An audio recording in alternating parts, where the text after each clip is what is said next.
In 1992 and 1993, our home and property was taken under eminent domain, along with 110 other homes and properties, to enable the city of Fort Myers, Florida, to put in a brand new winter practice stadium for the Boston Red Sox.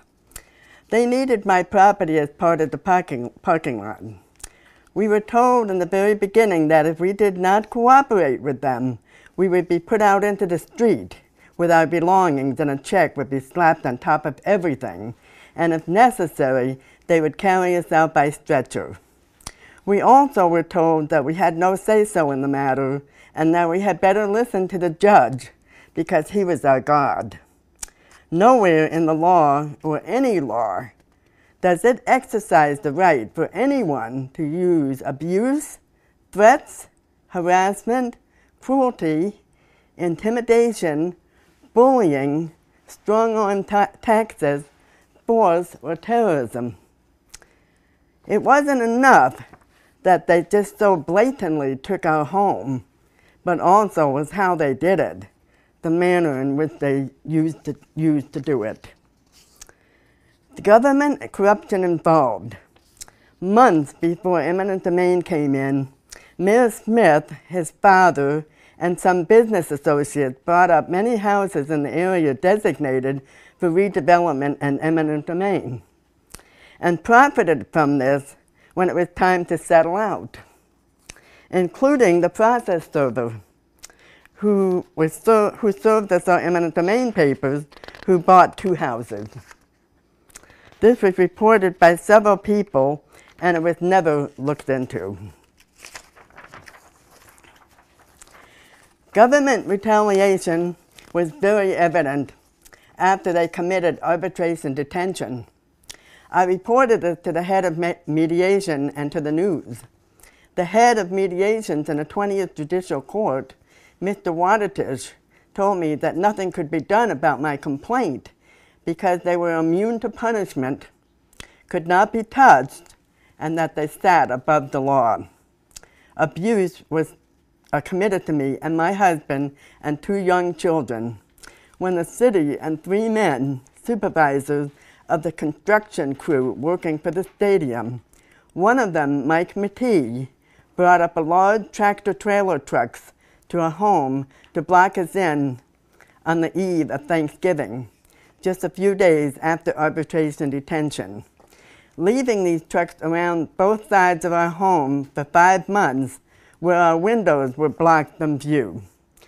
I requested the city to remove these trucks, telling them that this was not a very good example to set for my children, but they never did.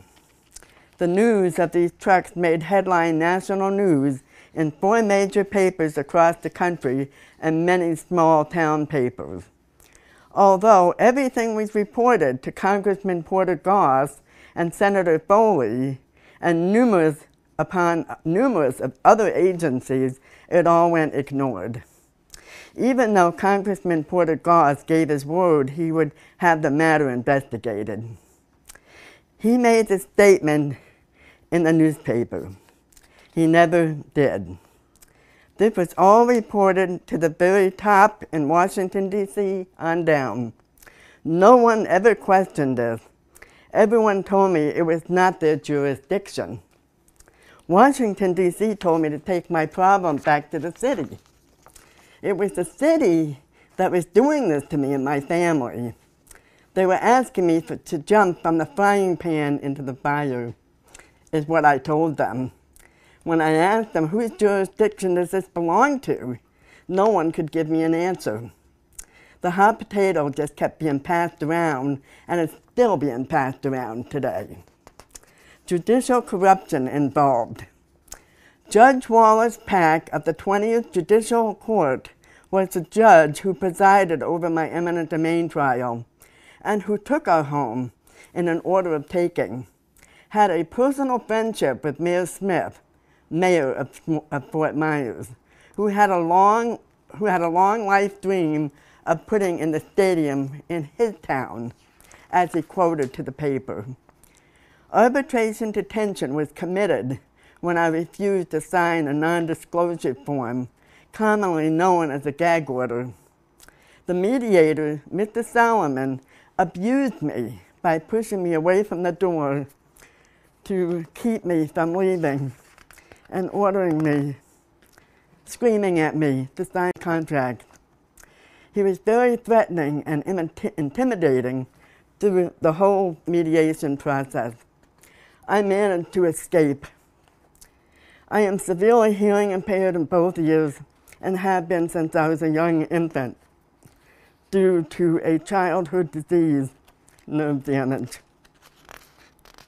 The 20th Judicial Court Administrator, Mr. Hallam, violated the federal ADA, American with Disabilities Act, when he told me on the phone and my attorney, John Charles Lucas, in writing, that I could not have closed caption service in my eminent domain trial because it was used for criminals only. Mr. Hallam was also the ADA coordinator for Lee County. He wore two hats, so to speak. Mr. Hallam denied me my rights. He committed obstruction of justice. An investigation was done by the court's administrator in Tallahassee on the 20th Judicial Court, stating, "It seems that Angela Groom Stonebraker feels that had she been granted the requested accommodation, the outcome of her trial would have been different." What? They committed obstruction of justice. They broke the law. The ADA in Washington, D.C. closed their eyes to this very gross miscarriage and obstruction of justice after reading the investigation and doing nothing about it. The ADA broke their own federal law. I filed for a motion for a new trial on the basis that my ADA rights were severely violated. Judge Wallace Pack, same judge who took my home, same judge who presided over my eminent domain trial, same judge who was friends with the mayor, same judge who put us out of our home and into the street, was the same judge who had the motion for a new trial. Denied me a new trial, stating that the court was not aware of my needing this service of closed caption.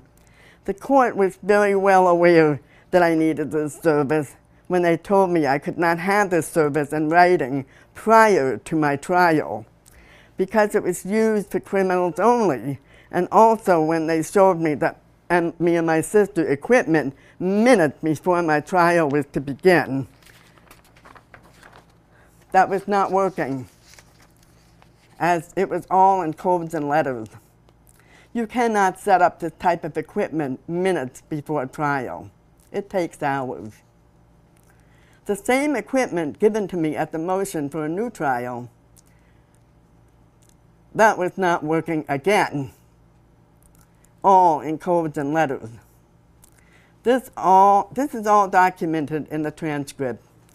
Judge Wallace Pack lied in a court of law and committed severe obstruction of justice.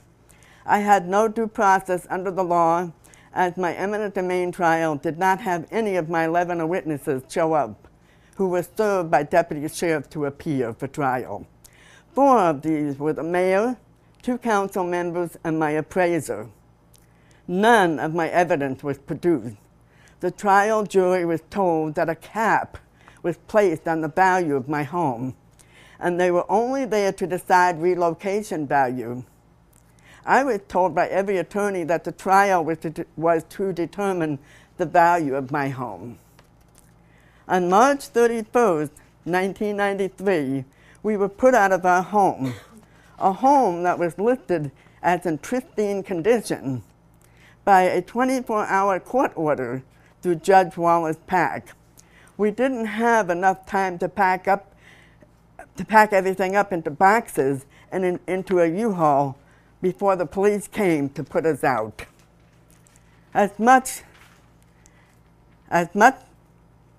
was left behind, put to the curbside as trash, my children's things my parents gave me, and much more.